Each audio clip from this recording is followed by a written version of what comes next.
So I'm working on rebuilding the hub on my mountain bike, the rear hub.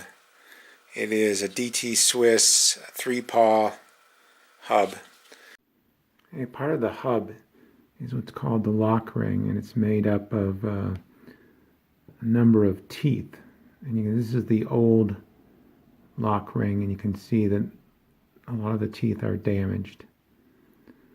So those teeth are very important because this part, which is the free hub body, just to orient this, the cassette that the chain wraps around goes on this part here on these splines. But this free hub body, you see that it has the paws goes into those, and that allows you to freewheel when you're not pedaling. The bike can coast, but then when you pedal, it pushes the bike forward. So with those teeth damaged, the hub was slipping, which at the most inopportune time, of course.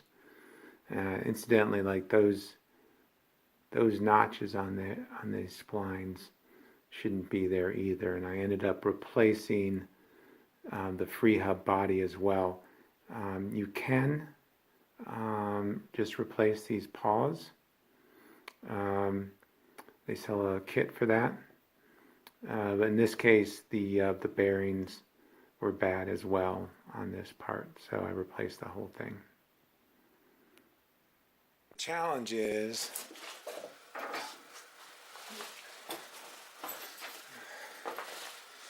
that part is threaded in there and has to be removed. Now, you sell a tool to do this. It's like $60 or $70 to do that. The problem is it's in there. Typically, it's in there so tight that you can't just put a wrench on it. What they recommend is you actually put it in a bench vise like this, and then turn the wheel. So I didn't have a bench vise, so this is what I did to improvise. You have to have some sort of bench or table that you're willing to drill into. So I've drilled 2 holes through the bench, and I have a crescent wrench.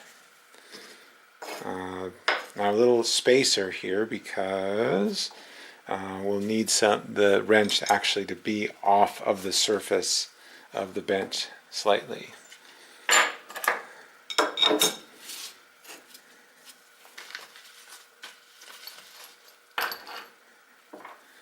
And then you just fasten it down. You don't have to fasten it particularly tight, just to hold it in place. Finger tight is good enough. And then you take a second, we'll put a nut on it to hold it so it doesn't fall all the way down to the top of the bench.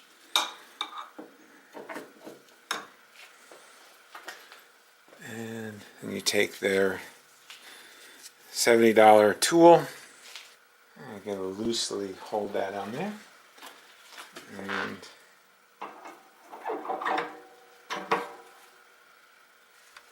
actually we need to be on the other side of that. And then you just turn the wheel counterclockwise.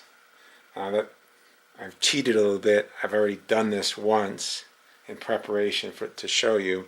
So normally you'd have to work a lot harder to get that lock ring out. And then to install it, of course, you just turn it the other way, clockwise. So put the wrench on the other side of that bolt and tighten. And to complete the job with the hub body, I've put some grease on it, put some grease on the axle. That should slide on on nice and easy, and have to kind of turn this there.